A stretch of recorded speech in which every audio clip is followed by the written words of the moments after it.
It's time for Fibber McGee and Molly.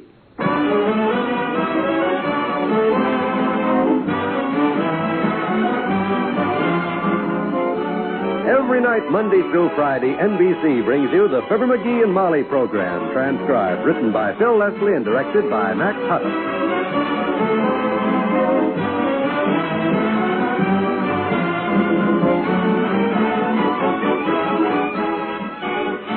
We'll join Fibber and Molly in just a moment. If you want your child to have the best education you can give him, won't you get a pencil and paper to take down the address I'm going to give you at the end of this message? Unless we start preparing now, in a few years, our public schools will be as behind the times as the Little Red Schoolhouse. Because of the high increase in our birth rate during and after the last war, it's estimated that by 1960, there'll be some 10 million more children in elementary schools than there are now. In fact, this fall sees the highest school enrollment in our country's history. 1,856,600 more students than last year. More equipment will be needed, textbooks, playgrounds, and above all, more elementary school teachers. To help assure your children a proper education, join and work with local groups and school boards. And for free information about how citizens in other communities are improving their schools, write to this address. National Citizens Commission for the Public Schools, 2 West 45th Street, New York, 36. National Citizens Commission for Public Schools, 2 West 45th Street, New York, 36.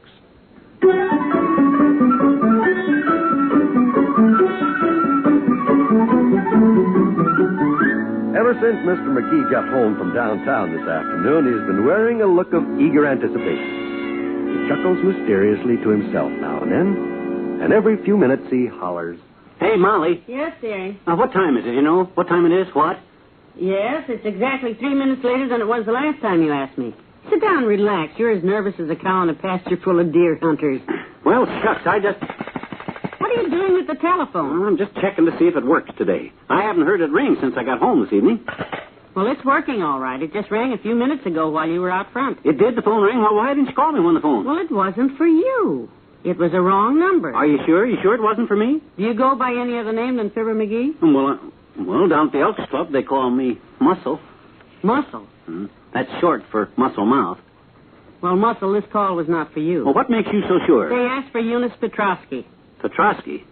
Who the nickel-plated heck is Eunice Petrosky? I don't know, but I feel reasonably sure it was not my husband. Oh, that ain't me. Now, why don't you sit down and read the paper while I finish getting the dinner? Well, the paper's not here yet. I looked a while ago. Besides, I'm too restless to sit down, Molly. I'm expecting an important phone call, and I want to be available. Well, I don't know anybody more available than you are, sweetheart. Who's the call coming from? Has the White House got a problem again, or is this just Mr. Warren asking some legal advice? You'll see, Tootsie. You'll see.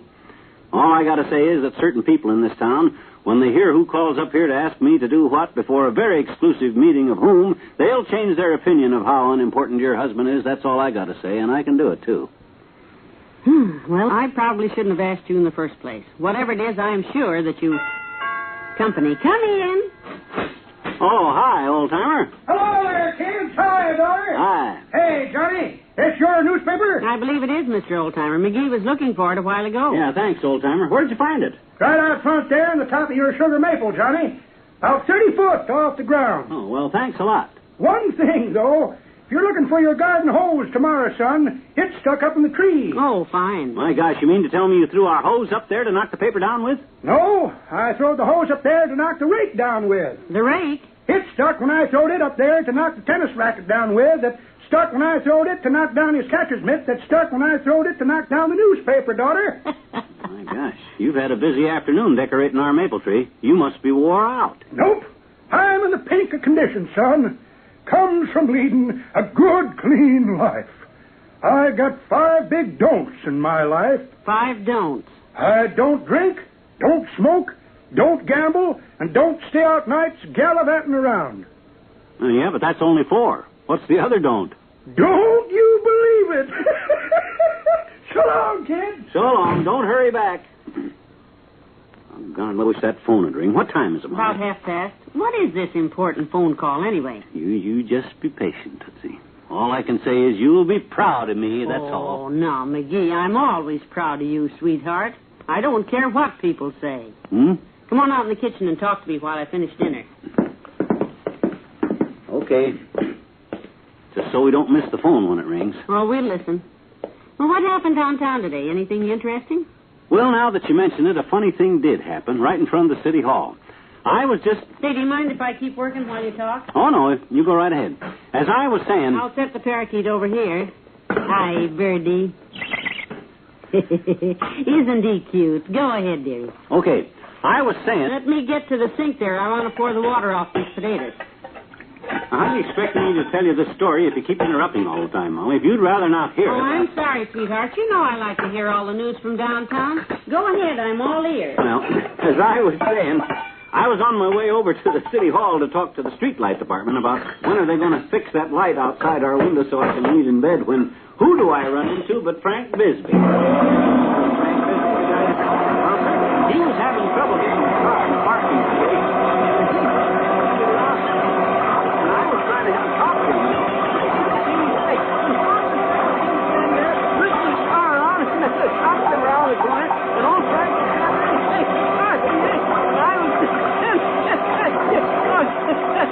and then the truckload of hay pulled up, you see. And then the girl with the sunglasses on. And after they got the pigs back in the wagon, the fire engine went home. Of course, it wasn't his fault. There, now, dinner's ready. And would you believe it, Molly, that cop gave him a ticket for jaywalking? Would you mind repeating that again, McGee? I said the cop gave him a ticket for jaywalking. No, not that. The whole story. The whole story? That electric mixer made so much noise I couldn't hear a word you were saying. Come on, kiddo, let's eat.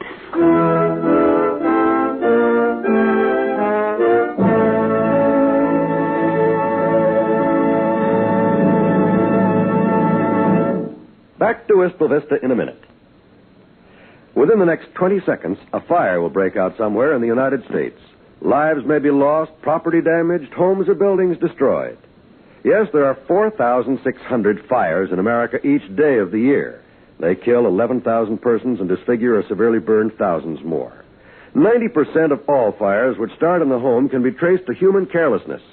By obeying a few simple rules of fire prevention from now on, you and I can protect ourselves and our families from this devastating menace. Rule 1 is don't smoke in bed or discard lighted cigarettes carelessly. Rule 2, clean out old newspapers, magazines, and other inflammable debris. Rule 3, promptly repair defective wiring equipment. Replace worn or frayed wiring as soon as you notice it. Fire won't wait until tomorrow. Rule 4, use only those cleaning fluids which will not burn. And last but not least, be careful with matches. Keep them out of the reach of small children. Remember, it doesn't pay to gamble with fire. The odds are against you every time.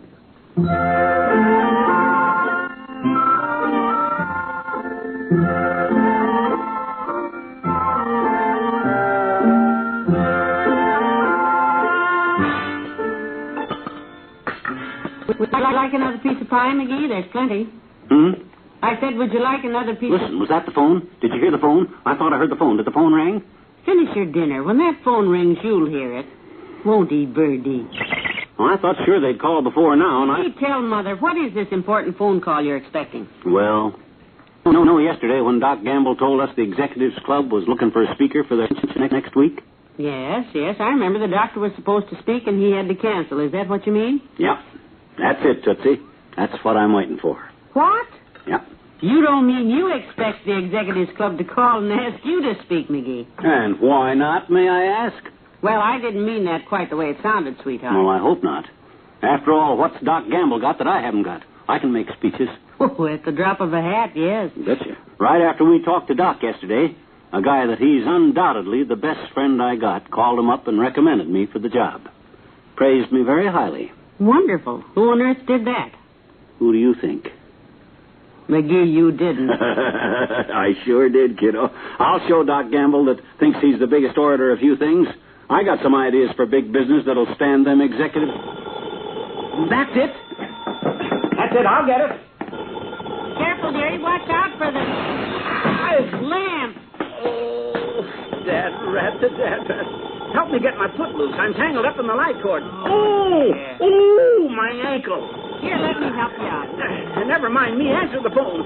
Quick, Molly, grab it. All right. Oh. 79 Wistful Vista, Molly McGee speaking. Do they want me? Tell them I'll do it. Tell them I'll do it. I'll make the speech. Just a minute, McGee. I can't hear the man.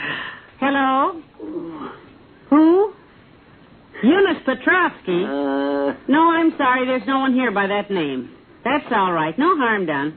No harm done, she says. Oh, my... I thought for a minute there I was going to be laid up with a fractured ankle and wouldn't be able... Come in. Well, Dr. Gamble. Hello, my dear, and good evening to you, laughing boy. You mind if I come in? As a matter of fact, Doctor, I'm very glad you chose this moment to drop in. A likely story. Is the executive club still looking for a brilliant, well-informed, highly intelligent speaker to take the place of that half hour of hot air you were supposed to give him? I don't know, Sonny. The president seemed to feel that they'd have a hard time replacing me. But, boy, the greatest thing that ever happened to that executives club was you canceling out. Gives them a chance to get a real speaker. Who? Himself, Doctor. He expects a call. What? Yep. When they call up here to plead with me to speak, I'm... Oh, stop it. You're killing me. Oh, no. Look at him. Oh, gosh. Look, you noisy little fake. The day the executive club calls to ask you to address a luncheon, I will buy you the finest box of cigars in town. Well, you see, Doctor, the reason McGee expects them to call... Tell him nothing, Molly. Tell him nothing. Box of cigars, eh, Fatso? 50-cent cigars. That's the deal. And you, Doctor, are about to witness the finest example of timing since the invention of radio. Answer the phone, will you, my dear? Gladly. 79 Wistful Vista, Eunice No, Molly McGee speaking. Who? Oh, yes, he's here. Just a minute, I'll ask him. It's for you, dearie. Oh? The president of the Executives Club wants to know if you'll address their luncheon next week. What? Hello? Yes, this is Mr. McGee. As a matter of fact, I think I can squeeze you into my schedule. All right? Well, I'll be a blank exclamation point. I thought you would, Doctor. Yes, I'll be glad to. I'm never too busy to give young executives a shove on their way up, or old execs a shove on their way down. I'll be very happy to be there. What's for lunch?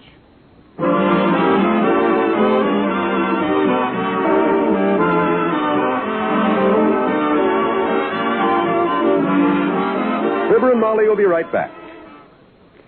A minute of your time, if I may, to remind you about some great radio entertainment that's headed your way on the NBC radio network. Tomorrow evening, I'd like to recommend a new NBC program to you. It's Rocky Fortune, and it stars Frank Sinatra. As Rocky Fortune, Frank Sinatra follows up his dramatic triumph in From Here to Eternity with a straight acting role that you'll truly enjoy. On his new show, Frank portrays a footloose adventurer drifting from job to job and finding an intriguing story at each stop. We know you'll enjoy Rocky Fortune once you hear it. So make it a date to be in the radio audience tomorrow evening to hear Frank Sinatra as Rocky Fortune. Also tomorrow night, listen to the wonderful music that comes your way when Eddie Fisher and Dinah Shore each provide a quarter hour of delightful entertainment.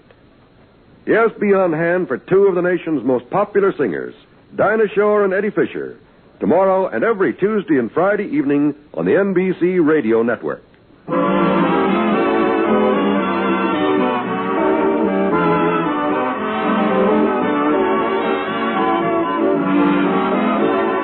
NBC has brought you the Fibber McGee and Molly program, transcribed with Bill Thompson as the old-timer and Arthur Q. Bryan as Dr. Gamble. And here are Fibber and Molly. You know, I'm pretty impressed by this whole thing, McGee. Me too. Just imagine, you addressing the Executives Club. Yep. What are you going to talk about? About 30 minutes. It'll have to be funnier than that, sweetheart. Yeah. Good night. Good night, all.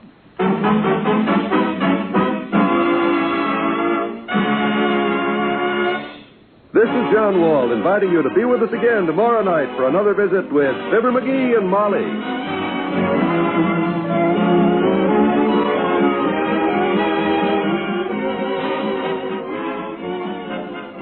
Weekday evenings, laugh with Can You Top This on the NBC Radio Network.